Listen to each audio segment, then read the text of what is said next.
BSc part second के विद्यार्थियों का आज की e class of inorganic chemistry में स्वागत है। देखिए, आज हम स्टार्ट करेंगे unit second chemistry of elements of second and third transition series. इसमें third transition series and second and third transition, तो सेकंड ट्रांजिशन सीरीज़ जो है आपकी वो यट्रियम से स्टार्ट होती है। Zirconium, niobium, molybdenum, technetium, ruthenium, rhodium, palladium, silver और कैडमियम। और जो थर्ड ट्रांजिशन सीरीज़ है वो लेंथेनम के बाद में इसमें 14 जो तत्व हैं वो एफ ब्लॉक के एलिमेंट्स आते हैं, जिनको कि पीरियोडिक टेबल से नीचे रखा जाता है। उसके बाद में hafnium, tantalum, tungsten, rhenium, osmium, iridium, platinum, gold और मरकरी। ठीक है, तो इसमें जो है इनका इलेक्ट्रॉनिक कॉन्फ़िगरेशन यदि हम देखें तो जो सेकंड ट्रांजिशन सीरीज़ के एलिमेंट्स हैं उनका क्रिप्टॉन 4d 1 to 10, 5s 1 और 2। तो ये ट्रिम का 39 इसका एटॉमिक नंबर होता है। इसका क्रिप्टॉन 4d 1 5s2, जिरकोनियम का 4d 2 5s2, नायोबियम का 4d 4 5s1। ठीक है, यहाँ पर मैंने इस नायोबियम पे स्टार लगाया है। मोलिब्डेनम पे स्टार है, इसका 4d 5 5s1। ऐसे ही टेक्नीशियम का 4d 5 5s2, 4d 7 5s1, 4d 8 rhodium का 4d 8 5s1, पैलेडियम का 4d 10 5s0, सिल्वर का 4d 10 5s1 और कैडमियम का 4d 10 5s2। अब देखिए, niobium, molybdenum, ruthenium, rhodium, palladium, silver. देखिए पैलेडियम, इसमें जो नायोबियम, मोलिब्डेनम, पैलेडियम और सिल्वर के लिए जो है वो 4d और 5s जो उपकोष होते हैं कि युग्मन ऊर्जा से विनिमय ऊर्जा अधिक हो जाती है, जिसके कारण कि इनका ये इलेक्ट्रॉनिक कॉन्फ़िगरेशन कुछ डिफरेंट होता है। प्लस हम ये तो जानते ही हैं कि जो अर्धपूरित कक्षक होते हैं या पूर्ण पूरित कक्षक होते हैं उनकी वो ज़्यादा स्थायित्व रखते हैं, इसलिए उसमें इलेक्ट्रॉनिक कॉन्फ़िगरेशन में कंटिन्यूटी के बजाय अनियमितता पाई जाती है। ठीक है, अब देखिए जो थर्ड ट्रांजिशन सीरीज़ है उसमें electronic configuration ज़ीनोन 4f 14, 5d 1 to 10, 6s 1 to 2। तो लेंथेनम का तो ज़ीनोन 5d 1 6s 2। अब 5d 1 के बाद में इसमें क्या है, लेंथेनाइड जो एलिमेंट्स हैं वो आ जाते हैं। जैसे लेंथेनम के बाद में सीरियम आता है, तो सीरियम का क्या है कि इसमें 4f की एनर्जी 5d से कम होती है, इसलिए उसमें इलेक्ट्रॉन चला जाता है। तो इस प्रकार से ये 14 तत्व इसमें लेंथेनाइड एलिमेंट्स इसमें आ जाते हैं। उसके बाद में हाफनियम आता है 72 पे, तो ज़ीनोन 4f14 5d2 6s2। फिर टेंटेलम आएगा, ज़ीनोन 4f14 5d3 6s2, tungsten 5d4 6s2, rhenium 5d5 6s2, osmium 5d6 6s2, iridium 5d7 6s2, platinum 5d9 6s2, gold 5d10 6s1 और मरकरी 5d10 6s2। नेक्स्ट इसकी प्रॉपर्टी अपन बात करते हैं एटॉमिक और ionic radii, सहसंयोजक त्रिज्या और आयनिक त्रिज्या या परमाणुविक त्रिज्या। तो देखिए, संक्रमण श्रेणियों में यदि हम बाएं से दाएं जाते हैं तो उनकी सहसंयोजक त्रिज्या के मान में कमी आती है जनरली। ठीक है, पीरियोडिक टेबल में भी ऐसा ही होता है।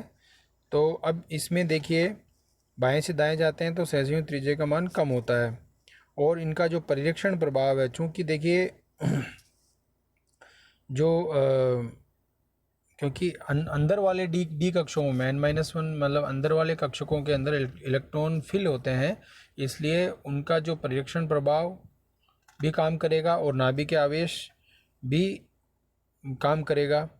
और परिरक्षण प्रभाव होता है तो जो F परीक्षण प्रभाव जो है F कक्षकों का कम होता है D की बजाय, D का कम होता है P से, P का कम होता है S से। तो सबसे कम F का होता है, फिर D का होता है।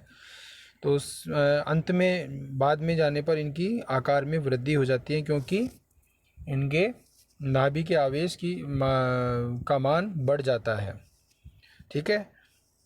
अब देखिए लेंथेनाइड जो थर्ड ट्रांजिशन सीरीज है, इसमें लेंथेनम के बाद में लेंथेनाइड कॉन्ट्रैक्शन पाया जाता है 14 लेंथेनाइड एलिमेंट्स के कारण। तो उस लेंथेनाइड संकुचन के कारण क्या होता है, जो द्वितीय और तृतीय संक्रमण श्रेणी है उनमें ऊपर से नीचे जाने पर आकार में वृद्धि नहीं दिखाई देती, जबकि वर्ग में ऊपर से नीचे जाने पर आकार में वृद्धि होनी चाहिए। लेकिन ऐसा क्योंकि अंदर वाले कोशों में एफ के जो एफ कक्षकों के अंदर इलेक्ट्रॉन भरे यानी 14 तत्व आ जाते हैं, जिसके कारण कि इनके आकार में वृद्धि नहीं पाई जाती। अब देखिए लेंथेनम और हाफनियम के मध्य 14 इलेक्ट्रॉन आ जाता है, और हाफनियम उसके बाद में आने वाले तत्वों के नाभिकों में 14 प्रोटॉन की संख्या, मतलब नाभिक के आवेश वृद्धि हो गई, और 14 इलेक्ट्रॉन अंदर वाले कक्षकों 4f कक्षकों में भरे गए। तो जिसके कारण क्या होता है, बाह्य जो इलेक्ट्रॉन है, आउटर मोस्ट जो इलेक्ट्रॉन है, उनका परीक्षण प्रभाव नहीं पड़ पाता उन पर, और उसके कारण जो तृतीय संक्रमण श्रेणी में नए कोश होने के उपरांत भी उनके आकार में कोई वृद्धि नहीं हो पाती है। नेक्स्ट प्रॉपर्टी हम बात करते हैं, ये परिवर्तनशील ऑक्सीकरण अवस्थाएं प्रदर्शित करते हैं। तो संक्रमण तत्वों में क्या है कि विभिन्न प्रकार की ऑक्सीकरण अवस्थाएं पाई जाती है। आवर्त में मतलब बाएं से दाएं जाने पर इनका मान पहले बढ़ता है फिर घटता जाता है, क्योंकि 4D और 5D कक्षक जो हैं वो 3D कक्षकों की तुलना में अधिक फैले हुए होते हैं। ठीक है। तो अधिक फैलने के कारण क्या होता है, लिगेंड के जो इलेक्ट्रॉन पेयर हैं उनमें प्रतिकर्षण क्या है, कम होता है। ठीक है। मतलब 4D और 5D कक्षक जो है वो 3D की तुलना में अधिक फैले रहते हैं, जिससे कि कक्षक में उपस्थित इलेक्ट्रॉनों के मध्य प्रतिकर्षण कम होता है, और इसलिए लगातार नाभिक आवेश बढ़ता जाता है, और इंट्रा इलेक्ट्रॉनिक रिपल्शन जो है वो कम होने के कारण लिगेंड के कक्षक से आसानी से धातु आयन तक इलेक्ट्रॉन पहुंच जाते हैं, जिसके कारण कि वेरिएबल ऑक्सीजन स्टेट ये प्रदर्शित करते हैं जनरली। और इसी कारण से सेकंड और थर्ड ट्रांजिशन सीरीज के एलिमेंट्स जो हैं वो उच्च ऑक्सीकरण अवस्थाएं प्रदर्शित करते हैं। फिर है थर्ड है इसका मेटेलिक प्रॉपर्टी, मतलब धात्विक प्रकृति। जनरली हम जानते हैं कि जो संक्रमण तत्व होते हैं वो धात्विक प्रकृति प्रदर्शित करते हैं, और विद्युत और ऊष्मा के चालक होते हैं। धात्विक चमक उसमें होती है, कठोरता होती है, डक्टिलिटी मतलब आघातवर्ध्यता का गुण पाया जाता है, और ये अन्य धातुओं के साथ में क्रिया करके अलॉय भी मिश्र धातुएं भी बनाते हैं। डेंसिटी घनत्व, देखिए जो सेकंड ट्रांजिशन सीरीज और थर्ड ट्रांजिशन सीरीज में, सेकंड ट्रांजिशन में येट्रियम जो है उसका घनत्व 5 ग्राम पर सेंटीमीटर क्यूब से कम होता है, बाकी सबका 5 से अधिक होता है। और सबसे ज़्यादा जो घनत्व होता है वो ओस्मियम और इरिडियम का होता है। ये ऐसे एलिमेंट हैं जिसका घनत्व की पीरियोडिक टेबल में सबसे ज़्यादा होता है, और इस सबसे ज़्यादा होने का कारण यह है कि इलेक्ट्रॉन जो है वो अंदर वाले कक्षों में भरे जाते हैं, जिससे उनका द्रव्यमान जो नाभिक का जो द्रव्यमान है वो तो बढ़ जाता है, लेकिन आकार में कोई वृद्धि नहीं होती है। ठीक है। इसलिए घनत्व इनका अधिक हो जाता है। तो और लेंथेनम के बाद में क्या है, 14 तत्व लेंथेनाइड तत्व आ जाते हैं, जिसके कारण कि नाभिक के द्रव्यमान में और ज़्यादा वृद्धि हो जाती है। तो जो थर्ड ट्रांजिशन सीरीज है इसके जो एलिमेंट है इनका घनत्व बहुत अधिक उच्च होता है। इतना उच्च होता है कि यदि मान लीजिए कि इसका जो है, यदि एक फुटबॉल बनाई जाए इन एलिमेंट्स की, तो लगभग 300 किलो 350 किलोग्राम की 300 350 किलोग्राम की फुटबॉल का भार हो जाएगा। फिर है melting point, boiling point. Generally क्या है, मेल्टिंग पॉइंट और बॉइलिंग पॉइंट इनके उच्च होते हैं, ठीक है, 1000 से ऊपर ही होते हैं इनके सबके, लेकिन इसमें कुछ अपवाद है, जैसे कि सिल्वर, कैडमियम, लैंथेनम और मरकरी। तो जो मरकरी है उसका क्या है कि वो उसमें उच्च आयनन विभव होता है, जिसके कारण कि वो सामान्य ताप पर भी, जो रूम टेम्परेचर है उस पर भी वो द्रव अवस्था में पाया जाता है, और ये द्रव अवस्था में पाया जाता है, इसका वाष्प घनत्व भी उच्च होता है। तो ये क्या है कि इसके वाष्प घनत्व उच्च होने का कारण जो उत्कृष्ट गैसों की जो वाष्प होती है, जो मोनो एटॉमिक होती है, उसकी तरह ये होती है। ठीक है, तो इसमें क्या है कि इसको ये इसके विषैली गैस से मतलब विषैलापन दूर करने के लिए हम क्या करते हैं कि जनरली क्या किया जाता है कि इसके ऊपर टोलुइंग की लेयर बना दी जाती है, जिससे कि इसकी वाष्प नुकसान नहीं पहुंचाए। ठीक है, नेक्स्ट प्रॉपर्टी है इसकी आयनाइजेशन पोटेंशियल, आयनन विभव। आयनन विभव के मान भी क्या है इनके, एस और पी ब्लॉक के जो एलिमेंट्स हैं उनके मध्य के होते हैं, फिर भी इनके आयनन विभव का मान उच्च होता है, इसलिए ये विद्युत धनात्मकता का गुण कम रख पाते हैं, जिसके कारण इनके जो यौगिक हैं उनमें आयनिक गुणों की बजाय सहसंयोजक गुण अधिक पाए जाते हैं। ठीक है, तो जो उच्च ऑक्सीकरण अवस्था में पाया जाएगा वो सहसंयोजक गुण के साथ में होगा वो यौगिक। क्रियाशीलता, रिएक्टिविटी, जनरली क्या है हम जानते हैं कि संक्रमण धातुओं की जो है विद्युत धनात्मकता का गुण पाया जाता है, जिसके कारण वो है खनिज अम्लों के साथ में क्रिया करके और हाइड्रोजन गैस को मुक्त करते हैं। लेकिन कुछ धातुएं, संक्रमण धातुएं ऐसी हैं, तत्व ऐसे हैं जिनमें कि उसमें मानक विभव कम होता है और उदुरपातन ऊर्जा उच्च होती है, आयनन विभव का मान उच्च होता है, विलायकन ऊर्जा निम्न होती है, इसके कारण ही इनकी क्रियाशीलता कम हो जाती है। ऐसे प्लेटिनम तत्व होते हैं जैसे कि ruthenium, rhodium, palladium, osmium, iridium, platinum और गोल्ड। मैग्नेटिक प्रॉपर्टीज़ और कलर, देखिए इनमें अयुग्मित इलेक्ट्रॉन पाए जाते हैं, जिसके कारण कि ये अनुचंबकत्व और रंगीन प्रकार के यौगिक बनाते हैं। नेक्स्ट प्रॉपर्टी है कैटालिटिक प्रॉपर्टी। तो कैटालिटिक प्रॉपर्टी हमने पिछले यूनिट में भी पढ़ा था कि होमोजेनस कैटलिसिस और हेट्रोजीनस कैटलिस्ट के रूप में व्यवहार करते हैं।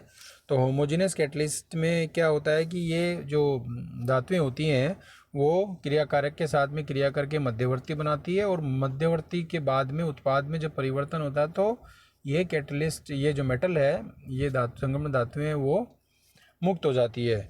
और हेट्रोजीनस कैटलिस्ट में क्या होता है कि हेट्रोजीनस में ये जो धातुएं होती हैं ये क्रियाकारक को सरफेस की एक सतह प्रदान करती है, जिसके कारण इनके बीच में बॉन्डिंग हो जाती है और वो क्रियाकारक जो है वो उत्पाद में परिवर्तित हो जाता है और ये मुक्त हो जाती है।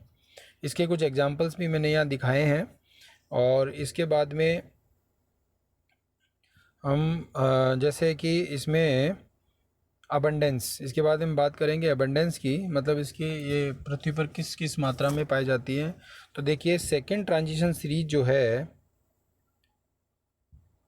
उसके अंदर, जैसे फर्स्ट ट्रांजिशन सीरीज़ का भी मैंने यहाँ पे वैल्यू मेंशन की है, ये वैल्यूज़ पीपीएम में है और मैंने इसकी वैल्यू पुट किया। आयरन जो है वो 60,000 पीपीएम है, मतलब पृथ्वी पर चौथे नंबर पर इसका बाहुल्यता पाई जाती है। अब देखिए सबसे कम जो है वो इसमें टेक्नीशियम जो होती है, टेक्नीशियम जो धातु होती है, संक्रमण धातु, वो पृथ्वी पर नहीं पाई जाती है। इसमें RU, RH, PD, osmium, iridium, platinum, ये बहुत कम मात्रा में पाई जाती है। और जनरली इसमें इसका जो है मरकरी 0.08 ppm है, गोल्ड जो है 0.004 ppm है। तो इस प्रकार से इनकी पृथ्वी पर बाहुल्यता पाई जाती है। धन्यवाद।